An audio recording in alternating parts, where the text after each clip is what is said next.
എടുത്ത് പറയേണ്ട ഒരു കാര്യം, ഇപ്പൊ ഒരു പറച്ചിലിന്റെ കാലമാണ്. എല്ലാരും ഒരുപാട് കാര്യങ്ങൾ പറയുന്നു, സോഷ്യൽ മീഡിയയിലൂടെ ഒരുപാട് കാര്യങ്ങൾ എഴുതുന്നു, ഒരു വിഷയത്തിനോട് പ്രതികരിക്കുന്നു, പ്രൊഫൈൽ പിക്ചർ മാറ്റുന്നു, പക്ഷെ ഒരു പ്രവൃത്തിയും നടക്കുന്നില്ല. അങ്ങനത്തെ ഒരു സമൂഹത്തിൽ സ്വന്തം കിഡ്നി ഡൊണേറ്റ് ചെയ്തുകൊണ്ടാണ് ഇദ്ദേഹം ഈ ഫൗണ്ടേഷന് രൂപം കൊടുത്തത്. അപ്പൊ നമുക്ക് അച്ഛന്റെ വിശേഷങ്ങളിലേക്ക് കിടക്കാം. നമസ്കാരം. നമസ്കാരം ഫാദർ. ഞാൻ തൃശ്ശൂർക്കാരനാണ്. അതെല്ലേ? ഞാൻ കേട്ടിട്ടുണ്ട് തൃശ്ശൂർക്കാർക്ക് പൊതുവെ ഹ്യൂമർ സെൻസ് കൂടുതലായിരിക്കും. തൃശ്ശൂർക്കാർക്ക് പൊതുവെ ഒരു കിഡ്നി ഇല്ലാന്ന് പറഞ്ഞില്ല. ഇല്ല അത് പറഞ്ഞിട്ട് തൃശ്ശൂർക്ക് പോയ അടിയുണ്ടല്ലോ, പാർസൽ കിട്ടും. അല്ലല്ലേ, വെടിക്കെട്ട് പോലെ വരും. അതായത് നമ്മുടെ ഇന്ന് ഈ വാക്കുകൾ കുറയ്ക്കുക, അതാണ്. ഇപ്പൊ ഞാൻ ഈ ഷോയിലേക്ക് വരുന്നതിന് മുമ്പ് തന്നെ എന്റെ ഒരു സഹോദരി കണ്ടുടനെ തന്നെ എന്നോട് ചോദിച്ചു, അച്ഛൻ യെസ് കിഡ്നി അത്ര പറഞ്ഞല്ലോ, വേറെ ഒന്നും പറഞ്ഞില്ല. അപ്പൊ അതിന് തന്നെ കാര്യം ക്ലിയറായി. അപ്പൊ നമ്മള് വാക്കുകൾ കുറച്ച് കുറയ്ക്കുക, അതൊരു പ്രവൃത്തിയിലേക്ക് തിരിക്കുക. ഇവിടെ ഈ കോമഡി സെറ്റില് വരുന്ന മനുഷ്യരുടെ ഒക്കെ ജീവിതങ്ങളെ കാണിക്കണം. ഈ കാണുന്ന മനുഷ്യർക്കൊക്കെ ഇന്ന് എന്റർടൈൻമെന്റ് ഒക്കെ വീടുകളിൽ നിന്ന് പോയി. ഞാൻ പറഞ്ഞു, പണ്ട് കാലത്ത് ആൾക്കാർ സ്മോൾ അടിച്ചിട്ടെങ്കിലും വഴിയിൽ കുറെ തമാശ പറഞ്ഞു നടക്കുന്ന ആൾക്കാരുണ്ടായിരുന്നു. ഇപ്പൊ അതില്ലാണ്ടായി. അതായത് അവരുടെ ഒരു പ്രത്യേക തമാശ ഉണ്ടായിരുന്നു. അതായത് ജീവിതത്തിൽ മനുഷ്യൻ യഥാർത്ഥത്തിൽ ഇന്ന് മനസ്സറിഞ്ഞ് സന്തോഷിക്കണില്ല. അവിടെ ഇങ്ങനെയുള്ള കോമഡി സെറ്റുകളിൽ നിന്ന് മനുഷ്യൻ TV വയ്ക്കുമ്പോ അവന്റെ ഉള്ളിലേക്ക് ഇങ്ങനെ ഒരു ഷോർട്ട് സർക്യൂട്ട് കയറി ചെല്ലാണ്. അപ്പോഴവൻ ചിന്തിക്കണ ഇതൊക്കെ ജീവിതത്തില് അനുഭവിക്കേണ്ട കാര്യങ്ങളാണ്. അപ്പൊ ഹാപ്പിനെസ് എന്ന് പറയുന്നത് നമ്മുടെ ജീവിതത്തിൽ അപരന് സന്തോഷം കൊടുക്കുമ്പോഴാണ്. അതായത് നമ്മളെ കുറെ ആർജിച്ചെടുത്തിന് എന്താ കാര്യം? ഒന്നും ഉണ്ടാവില്ല. അവസാനം ഒരു ചുക്കുണ്ടാവില്ല. അവസാനം പോണ നേരത്തെ നമ്മളുണ്ടല്ല, വെറുതെ അയ്യോ ഒന്നുമില്ല, ഏതോ 10 വന്നിട്ട് ആകെ നിലവിളിച്ച് പോരുത്. ഹാപ്പി ആയിട്ട് വേണം. എപ്പോഴും നർമ്മ സംഭാഷണങ്ങളിലൂടെ അച്ഛൻ വളരെ ശ്രദ്ധേയനാണ്. എന്തിനും ഒരു ഉത്തരവുണ്ടാവും അല്ലെ, ഉരുളക്കുപ്പേരി പോലെ. നമ്മള് GS പ്രദീപ് ഒന്നും ഇല്ലട്ടാ, നമ്മളൊരു സാധാരണ മനുഷ്യനാണ് ആദ്യം. അതാണ് നമ്മൾ എന്നെ കേൾക്കുന്നവരോട് പറയുന്നത്. നമ്മൾ ആദ്യം മനുഷ്യരാണ്, അത് കഴിഞ്ഞിട്ട് മതി നമുക്ക് ഡോക്ടർ, എഞ്ചിനീയർ, ഫാദർ ഒക്കെ ആവേണ്ടത്. നമ്മൾ ആദ്യം മനുഷ്യരാണ്. ആ മനുഷ്യരായ തന്നെ നമുക്ക് സന്തോഷം ഉണ്ടാവും. ഈ ഒരു മനുഷ്യനാകാൻ വേണ്ടിട്ട് എന്താ ചെയ്യേണ്ടത്? ഒന്നും ചെയ്യേണ്ടത് തന്നെ ആയുള്ളൂ.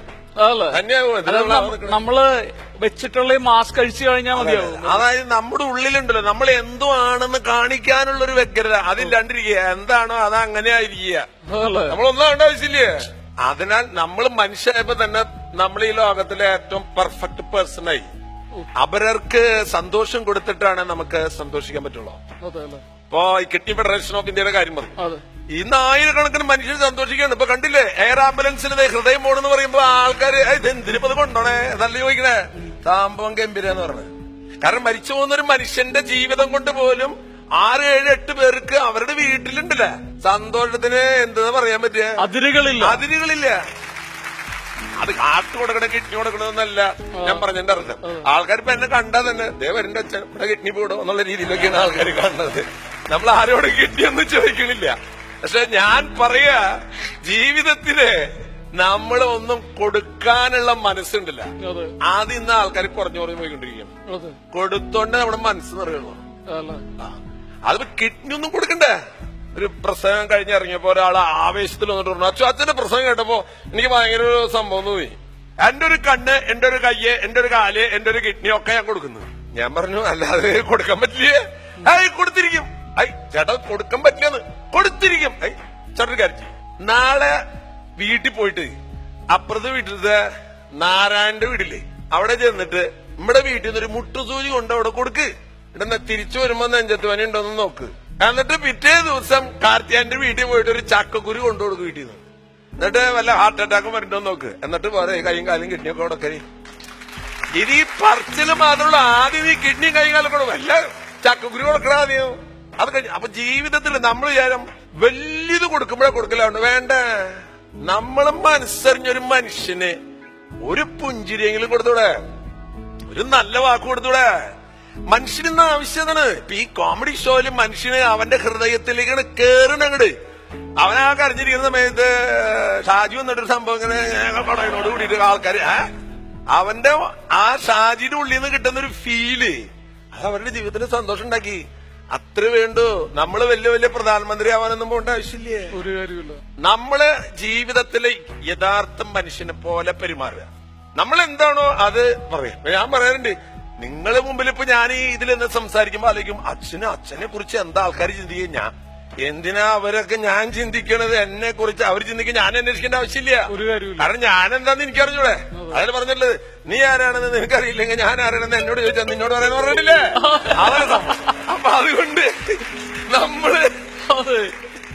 നമ്മള് ആരെ ഇംപ്രസ് ചെയ്യേണ്ട ഒരു കാര്യമില്ല. അതായത് നമ്മള് മറ്റുള്ളവർ ഇംപ്രസ് ചെയ്യണത് അത് അവരുടെ ഉള്ളിൽ തട്ടണത്. എന്താ പറയണോ, അച്ഛൻ പൊളിച്ചോണ്ടിരിക്കല്ലേ, ഞങ്ങൾക്കൊന്നും പറയാനില്ല. തകർത്തോണ്ടിരിക്കല്ലേ അച്ഛൻ. അച്ഛനൊരു സൈഡിൽ നിന്ന് ഇങ്ങനെ പൊളിച്ചു വരിക. അച്ഛൻ പറഞ്ഞുതരാവോ? ഈ കാനായിലെ വെള്ളം വീഞ്ഞാക്കിയ ട്രിക്ക് ഒന്ന് പറഞ്ഞു തരികയാണെങ്കിൽ കള്ളോടിയന്മാർക്ക് പറഞ്ഞു കൊടുക്കായിരുന്നു. കാനായിലെ വെള്ളം എങ്ങനെയാണ് വീഞ്ഞാക്കിയത്? എന്നോടൊരു ചേട്ടൻ പറഞ്ഞു, എന്റെ ജീവിതത്തില് ബൈബിളില് ഏറ്റവും കൂടുതൽ എനിക്ക് ഇഷ്ടപ്പെട്ട ഭാഗം അതാണ്. കാരണം കാനായിലെ വെള്ളം വീഞ്ഞാക്കിയത്. ഞാൻ പറഞ്ഞു, ചേട്ടാ വേറെ എത്ര ഭാഗങ്ങളുണ്ട്, എനിക്കതല്ല. കാരണം അയാൾ പറഞ്ഞ എത്ര പ്രാവശ്യം മറക്കാൻ ആഗ്രഹിച്ചിട്ടും മറക്കാൻ പറ്റില്ല. ഏത് ആ 6 കൽപ്പരണിയിൽ ഇങ്ങനെ വീഞ്ഞ് ഇങ്ങനെ നിർത്തണത് ഇങ്ങനെ എപ്പോഴും ഓർത്തുകൊണ്ടിരിക്കും. അവരിത് എങ്ങനെ കുടിച്ചിരുത്തേന്ന് ഓർത്തിട്ട വിഷമെന്ന്. അപ്പോ മനുഷ്യരുണ്ടല്ല, ഈ നമ്മുടെ ആൾക്കാർ കുടിക്കുന്നത് ചാവാനാ പലപ്പോഴും. മറ്റുള്ളവരൊക്കെ വല്ലവരും കുടിക്കുന്നുണ്ടെന്ന് വരികില്ലേ, അവരൊന്നും ചാവാൻ വേണ്ടി കുടിക്കുന്നില്ല. പക്ഷെ നമ്മളുടെ ഇടയിൽ ഇപ്പൊ എന്താന്ന് വെച്ചാല് കുടിച്ച് ചാവണ് മനുഷ്യര്. വീഞ്ഞാക്കിയതല്ല പ്രധാനപ്പെട്ട കാര്യം. നമ്മൾ മനസ്സിലാക്കേണ്ടത് അവരുടെ വിഷമമുണ്ടല്ല, അത് അവിടെയും സന്തോഷമാണ് കൊടുത്തത്. അതായത് നമ്മുടെ സബ്ജക്ട്. പ്രത്യേകിച്ച് കിഡ്നി ഫെഡറേഷൻ ഓഫ് ഇന്ത്യയിലൂടെ എത്ര മനുഷ്യരാണെന്നറിയോ സന്തോഷത്തിലേക്ക് തിരിച്ചു വരുന്നത്. ധാരാളം പേര് ലിവർ കിട്ടുന്നു, കിഡ്നി കിട്ടുന്നു, ഹാർട്ട് കിട്ടുന്നു. അത് ഓപ്പറേറ്റ് ചെയ്യുന്ന ഡോക്ടർക്ക് എന്ത് സന്തോഷം. ഭയങ്കര ഒരു പൂരാണ്.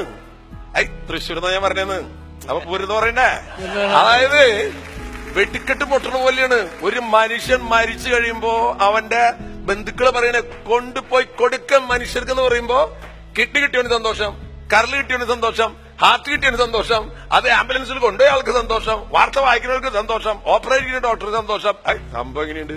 അത് പേപ്പറിൽ വായിക്കുന്ന ജനങ്ങൾക്ക് സന്തോഷം. അതായത് ഇപ്പൊ പറയുന്നത് തനിക്ക് സന്തോഷം, എനിക്ക് സന്തോഷം. അതന്നെ സംഭവം.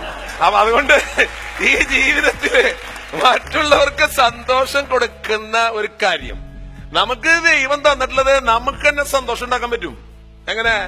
നമുക്ക് തന്നിട്ടുള്ളതൊക്കെ 2 വീതം, 2 കണ്ണ്. ഒരെണ്ണം നിനക്ക് നിന്റെ കാര്യം കാണാൻ, മറ്റേ കണ്ണ് വേറെ ആളെ കാണാനും അവന്റെ കാര്യം കാണാനും. അതായിരിക്കും ചിലപ്പോ ആൾക്കാർ ഇങ്ങനെ കണ്ണടച്ച് കാണിക്കണേന്ന് എനിക്കറിയില്ല.